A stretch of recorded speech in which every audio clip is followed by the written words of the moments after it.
क्या आपको पता है कि खाड़ी देश जिसको कि मिडिल ईस्ट भी कहा जाता है, उसमें भारतीयों की संख्या करीब 88 लाख है।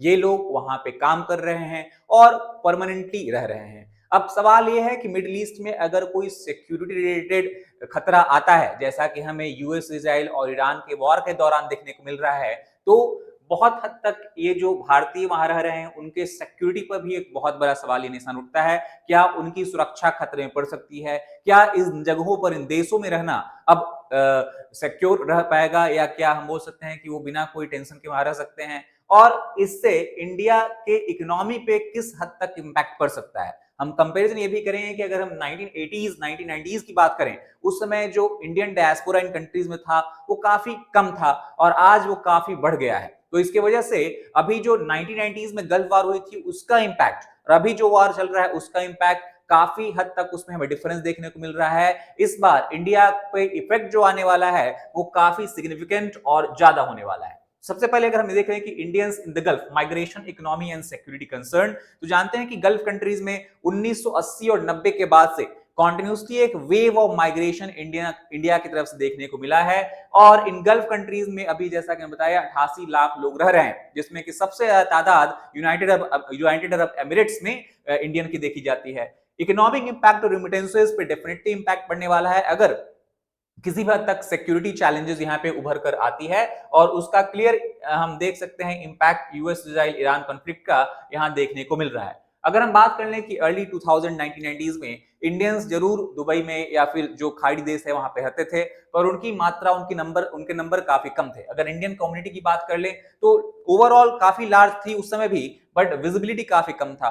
और अगर आपको इंडियन कम्युनिटी से उस टाइम पे मिलना है तो आपको उस एरिया में जाना होगा जहां वो कंसंट्रेटेड है। तो वो रेस्टोरेंट में, ग्रोसरी स्टोर में, पोर्ट्स में या फिर इवन रिटेल सेक्टर में ज्यादातर काम किया करते थे। कम्युनिटी हब्स इंडियन का बुर दुबई जो था, टेंपल एरिया, शिव टेंपल वहां पे था, और इंडियन मार्केट्स वगैरह में आपको देखने को मिलता था। अगर आप अभी कंपेयर करें 20 साल के बाद क्या सिचुएशन है, क्या स्थिति है, तो मेजर ट्रांसफॉर्मेशन हमें देखने को मिला है। इंडियन माइग्रेंट्स इंक्रीज ड्रामेटिकली, और जो पॉपुलेशन 1980s 1990s में 0.97 मिलियन था वो बढ़कर करीब करीब 3.56 मिलियन हो गया है। ये सिर्फ हम यूनाइटेड अरब एमिरेट्स की बात कर रहे हैं। करीब हमें 4 गुना ज्यादा इंक्रीज देखने को मिल रहा है इंडियन कम्युनिटी में, यहाँ ग्रोथ जो हुई है। Indians now form about 35% of UAE population. आप समझ सकते हैं कि यूनाइटेड अरब एमिरेट्स जो कि 7 अलग अलग एमिरेट्स से बना हुआ है, उसमें ओवरऑल 35% पॉपुलेशन सिर्फ इंडियंस की है। अगर हम साउथ एशिया को देख लें तो ये परसेंटेज काफी बढ़कर करीब 65 to 70 भी हो सकता है। अगर हम माइग्रेंट के पॉपुलेशन को देख लें तो करीब करीब 90% भी ये जा सकता है। यानी लोकल अमीराती लोग 10 से 15% के बीच हैं, जबकि माइग्रेंट 80 से 85%, 90% के आसपास हैं, जिनमें इंडियन का शेयर सबसे ज्यादा सिग्निफिकेंट है। अगर हम यूएई की बात कर लें तो लार्जेस्ट एक्सपैट्रिएट कम्युनिटी जो आती है वो इंडिया से आती है। और इसका क्लियर एग्जांपल हमें दिखता है कि शिवा टेंपल, जो कि बुर दुबई में एक छोटा टेंपल हुआ करता था 1990s में, उसको और जब पॉपुलेशन इंक्रीज हुआ तो अकोमोडेट करने के लिए जो है उसको larger site such as Jebel Ali में लाया गया। तो अभी जो है Shiva temple, large Shiva temple Jebel Ali में आपको देखने को मिलता है। सिमिलरली अबू धाबी में भी हम देख रहे हैं कि पॉपुलेशन इंडियंस की बढ़ती जा रही है। तो बाप्स स्वामी नारायण जो ट्रस्ट है, उन्होंने भी एक हिंदू मंदिर ओपन किया था अबू धाबी में कुछ लास्ट ईयर ही। तो रिलीजियस टॉलरेंस और लार्ज इंडियन प्रेजेंस का एक क्लियर एग्जांपल है। इसी वजह से जो सिग्निफिकेंस है इस वार का इंडियन कम्युनिटी पे, इंडियन डायस्पोरा पे, इंडियन इकोनॉमी पे, उसका सिग्निफिकेंस अभी ज्यादा है, उसका इंपैक्ट अभी ज्यादा है कंपेयर टू गल्फ वॉर। अगर हम नंबर्स में समझने की कोशिश करें कि इंडियन डायस्पोरा आपको कहां कहां देखने को मिलेगी गल्फ कंट्रीज में, तो सबसे ज्यादा जो बड़ी संख्या है आपको है दिखेगी यूनाइटेड अरब एमिरेट्स, यूएई में 39 लाख इंडियंस वहां पे रह रहे हैं। उसके बाद जो है नंबर वो आ जाता है सऊदी अरेबिया में, जहां की 27.5 लाख इंडियन, 27 लाख इंडियंस के आसपास वहां पे रह रहे हैं। उसके बाद जो भी अलग छोटी छोटी कंट्रीज है such as Oman, Qatar, Bahrain, वहां भी आपको एक सिग्निफिकेंट इंडियन पॉपुलेशन देखने को मिलेगा। अगर इन कंट्रीज का एरिया देखें तो काफी कम है, इस वजह से यहाँ ओवरऑल नंबर भी माइग्रेंट्स का कम है, but as a percentage area wise या हम पॉपुलेशन डेंसिटी या हम एक्सपेट्रिएट पॉपुलेशन की बात करें तो इन सब कंट्रीज में उनका काफी सिग्निफिकेंट शेयर देखने को मिलता है। कुवैत जो कि एक मेजर ऑयल प्रोड्यूसिंग कंट्रीज है, वहां भी करीब करीब 10 लाख इंडियंस रह रहे हैं। तो अगर हम पूरे मिडिल ईस्ट को देख लें, वेस्ट एशिया को देख लें, अरेबियन कंट्रीज को देखें, तो अराउंड 88 लाख के आसपास इंडियन डायस्पोरा यहाँ पे आपको मिल जाएगी। अब सबसे बड़ा कंसर्न ये है कि गल्फ कॉन्फ्लिक्ट में स्ट्रैटेजी कंसर्न क्या है हम देखने को मिल सकता है। तो हम जानते हैं यूएस इजराइल ने कॉन्टिन्यूसली ईरान पे स्ट्राइक किया। इस स्ट्राइक में अयतुल्ला अली खमेनी जो कि ईरान के सुप्रीम लीडर थे, उनकी मौत हो गई। उसके बाद ईरान का एक बहुत ही बड़ा रिटेलिएटरी स्ट्राइक हमें देखने को मिला था, जिसमें ना सिर्फ यूएस और इजराइल बल्कि जो भी अमेरिकन अलाइज हैं इस रीजन में, चाहे वो सऊदी अरेबिया हो, कतर हो, यूएई हो, ओमान हो, सब पे कुछ ना कुछ हमें अटैक देखने को मिला है, चाहे तो ड्रोन से या तो फ्लाइट से। तो इन कॉन्टिन्यूस अटैक के कारण जो एरिया सेफ माना जाता था, दुबई अगर हम एग्जांपल ले तो उसको one of the safest city on the earth माना जाता था, वहां पे एक सेफ्टी कंसर्न डेफिनेटली हमें इमर्ज होता हुआ दिखता है। इसकी वजह से करीब 1 करोड़, अगर हम मोटा मोटी ले लें इस पूरे एरिया में, तो 1 करोड़ इंडियंस जो हैं उन पे जो रिस्क है वो भी बढ़ता हुआ हमें देखने को मिलता है।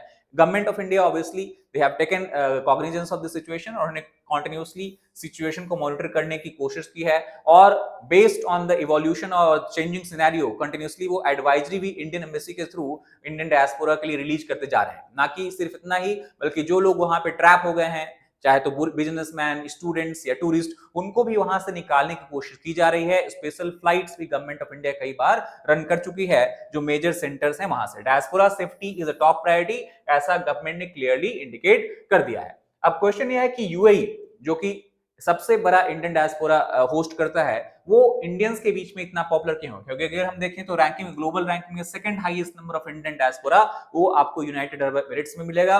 शेयर ऑफ ओवरसीज इंडियंस यहाँ पे 10.67% हैं टोटल, जो ओवरसीज हमारे इंडियंस हैं डायस्पोरा पूरे वर्ल्ड में।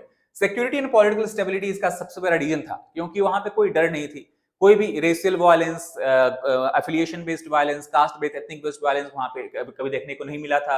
ऊपर से अगर हम क्राइम की बात कर लें तो क्राइम रेट भी काफी ज्यादा कम था। तो सिक्योरिटी और पॉलिटिकल स्टेबिलिटी एक बहुत बड़ा फैक्टर बना, जिसकी वजह बहुत सारे इंडियंस वहां पे अट्रैक्ट होते चले गए। दूसरा रीजन ये भी था कि इकोनॉमिक अपॉर्चुनिटीज चाहिए थी। इंडिया में जॉब जो थी वो काफी कम थी, हमारा वर्क फोर्स है वो काफी बड़ा है। इस वजह से क्योंकि सैलरीज भी काफी हाई मिलती है गल्फ कंट्रीज में इंडिया कंपैरिजन में, ये भी एक इकोनॉमिक फैक्टर है जो कि अट्रैक्टिव फैक्टर है, पुल फैक्टर है, जो कि माइग्रेंट लेबर को यहाँ पे पुल करता है। Strong economic growth in countries ने डेफिनेटली पिछले 20-30 साल में रजिस्टर किया है। अगर हम Dubai, Abu Dhabi, in cities की बात कर लें तो 70s में सिर्फ ये एक रेगिस्तान जैसा एरिया था, कुछ बिल्डिंग्स यहाँ वहां दिख जाती थी। आज वो एक बहुत बड़ा, वर्ल्ड का one of the largest metropolitan city के रूप में, अर्बन सेंटर के रूप में उभरा है। इसके वजह से अपॉर्चुनिटीज यहाँ पे काफी ज्यादा बढ़ गई हैं, क्योंकि अगर हम माइग्रेंट की बात करें तो लार्जली वो इकोनॉमिक अपॉर्चुनिटी के कारण ही वहां पे जग गई हैं। तो कंस्ट्रक्शन सेक्टर हो गया, ऑयल एंड गैस सेक्टर हो गया, टूरिज्म सेक्टर हो गया, तो हॉस्पिटैलिटी ओवरऑल अगर बात कर लें तो बहुत सारी जॉब अपॉर्चुनिटीज यहाँ पे ओपन हुई है, जिसकी वजह से बहुत सारे इंडियंस यहाँ पे जा रहे हैं। प्लस मल्टी कल्चरल एनवायरमेंट यहाँ पे आपको देखने को मिलेगा, जिसके वजह से अट्रैक्शन एक कई हद तक बढ़ जाता है, सिक्योरिटी काफी हद तक इंप्रूव हो जाती है। मैसिव रिमिटेंस फ्लो, अगर हम इंडियन इकोनॉमी की बात कर लें, उसका भी एक पॉजिटिव इंपैक्ट हमें माइग्रेशन कारण देखने को मिला है, क्योंकि यूएई से alone about $14.2 billion per year का हमें रिमिटेंस रिसीव होता है। Saudi Arabia say about $7.6 billion, Kuwait से 2.6 बिलियन, ओमान से और गल्फ कंट्री से। तो ओवरऑल अगर हम टोटल फॉरेन रिमिटेंसेस की बात कर लें इंडिया में, तो as per the data of 2024, India has received around $119 billion of foreign remittances. इस $119 बिलियन में अबाउट 43.5% जो रिमिटेंसेस है वो इन गल्फ कंट्रीज के थ्रू ही आई है। तो फॉरेक्स एक्सचेंज, फॉरेक्स रिजर्व को बिल्डअप करने के लिए ये बहुत सिग्निफिकेंट कंट्रीब्यूशन प्ले करता है, और इसकी वजह से इकोनॉमिक रेमिफिकेशंस भी इन क्राइसिस का हमें देखने को मिलेगा अगर इन फ्यूचर इंडियन डायस्पोरा वहां पे कम होती है, वहां से फिर रिवर्स माइग्रेशन स्टार्ट होता है। अब बात अगर करें कि क्या रीजन है कि अब जो वार होने वाला है मिडिल ईस्ट में, उसका इंपैक्ट हमें काफी ज्यादा हद तक देखने को मिलेगा as compare to 90s and 80s। तो उसका एक रीजन ये भी है कि बायलैटरल ट्रेड वॉल्यूम दोनों देशों के बीच में काफी इंक्रीज हो चुका है। यूएई की हम बात करें तो 1970s में जो टोटल बायलैटरल ट्रेड का वैल्यू था वो करीब $180 मिलियन मात्र था। आज 2024-25 में वो करीब 10 गुना के आसपास बढ़ गया है, और अबाउट 5 गुना के आसपास बढ़ गया है, हम बोल सकते हैं, और अबाउट $100 बिलियन टच करने वाला है। ना ही सिर्फ इतना, बल्कि यूएई पूरे वर्ल्ड में इंडिया का थर्ड लार्जेस्ट ट्रेडिंग पार्टनर के रूप में उभर कर आया है, और ये इंडिया का सेकंड लार्जेस्ट एक्सपोर्ट डेस्टिनेशन भी है। यानी ना कि सिर्फ इंपोर्ट पर्सपेक्टिव से, ऑयल एंड गैस सिक्योरिटी के लिए डेफिनेटली इन कंट्रीज का एक बहुत अहम रोल है इंडिया को लेकर के, बल्कि बट इसके पार्ट अगर हम एक्सपोर्ट की बात करें तो लार्ज वॉल्यूम ऑफ एक्सपोर्ट भी इंडिया इन कंट्रीज में करता है। तो अगर कोई भी डिसरप्शन होती है तो ट्रेड डिस्ट्रप्शन होती है तो एक्सपोर्ट और इंपोर्ट दोनों में इंडिया को सफर करना पड़ेगा। माइग्रेशन का जो नेचर है वो भी हमें चेंज और इवॉल्व होता हुआ दिखता है। अर्ली डेज में जो माइग्रेंट्स मान लिए थे वो कंस्ट्रक्शन वर्कर थे, क्योंकि कॉन्टिन्यूसली सिटीज बिल्डअप हो रही थी, मेट्रोपॉलिटन सिटीज के रूप में उभर रही थी। हम बोल सकते हैं कि मल्टी स्टोरेज बिल्डिंग्स जो है, स्काई स्क्रैपर्स दुबई में, अबू धाबी में और अलग अलग कंट्रीज में वहां बन रहे थे, और चीप लेबर के रूप में साउथ एशिया से बहुत सारे लेबर जाते थे इंक्लूडिंग इंडिया। लेकिन जब इन कंट्रीज में कुछ सिटीज ऐसे उभर कर आई जो कि सर्विसेज के लिए बहुत बड़ा हम बोल सकते हैं स्पॉट बन के उभरी है, ग्लोबल स्पॉट, ग्लोबल हब बन के उभरी है, तो आईटी प्रोफेशनल्स, इंजीनियर्स भी अब इन कंट्रीज में, इन रीजन्स में माइग्रेट करना स्टार्ट कर चुके हैं। यानी हम ओवरऑल बोल सकते हैं कि अर्लियर जो माइग्रेशन था वो सेमी स्किल्ड या अनस्किल्ड वर्कर का होता था, वो अब ग्रेजुअली हाईली स्किल्ड वर्कर्स का भी हमें माइग्रेशन में देखने को मिल रहा है। ना कि सिर्फ इतना, बल्कि इंडियन एंटरप्रेन्योर्स और इन्वेस्टर्स भी, चूंकि वीजा इजी है मिलना, वहां पे कोई बिजनेस सेटअप करना इजी है, और इसके अलावा इंडिया और दुबई के बीच में और गल्फ कंट्रीज के बीच में ओवरऑल डिस्टेंस, फ्लाइट टाइम काफी कम है, तो बहुत सारे ऐसे बिजनेसमैन भी वहां पे जा रहे हैं। स्पेशली कोविड के बाद का अगर हम समय को देखें, कोविड के बाद का दौर को देखें, तो इंडियन बिजनेसेस काफी हाई रेट से ग्रो हुई हैं यहाँ पे, जो कि बहुत सारे डिफरेंट सेक्टर्स में स्प्रेड आउट हैं।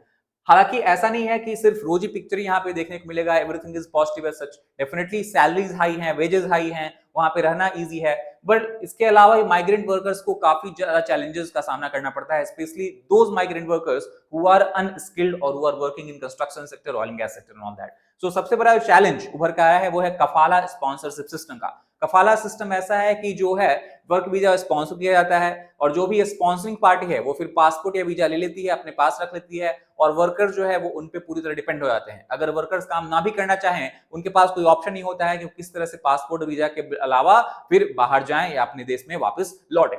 पासपोर्ट कन्फिस्केशन वाला जो केस हम बताया, हार्श लिविंग कंडीशन, कई बार ऐसा भी मामला सामने उभर कर आया है जिसमें कि जो लिविंग कंडीशंस हैं वो लेबर कैंप में बहुत बुरी तरीके से वो रहते हैं, काम करते हैं। तो डिस्पाइट इशू, चूंकि वेज काफी ज्यादा हाई है इंडिया कंपेरिजन में, तो बहुत सारे माइग्रेंट इन सब चैलेंजेस के बाद भी इन कंट्रीज को प्रेफर करते हैं। इसी वजह से नंबर ऑफ इंडियन डायस्पोरा यहाँ पे सबसे ज्यादा हाई आपको देखने को मिलेगा।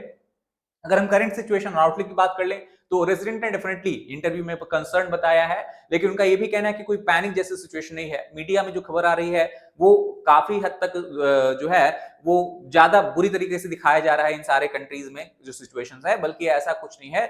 वो बहुत सारे सिटीज में जो है daily life largely remain normal in UAE. Interview में ऐसा कुछ मामला आया था। फ्लाइट्स और सर्विसेज जो है वो वापस कुछ सिटीज से ऑपरेट होना स्टार्ट कर चुकी हैं। बहुत सारे फ्लाइट जो है वो इंडिया ने भी, गवर्नमेंट ऑफ इंडिया ने भी स्टार्ट किया था और उसको बुक किया था, ताकि जो लोग फंसे लोग हैं उनको वापस लाया जा सके। इंडियन डायस्पोरा रिमेन्स की इकोनॉमिक ब्रिज, इसको हम बता सकते हैं इंडिया और गल्फ के बीच में एक बहुत बड़ा रोल वो प्ले करने वाली है। That's all for this particular video. If you like it, hit like button, share it with your friends, as a subscribe channel for more content. Thank you.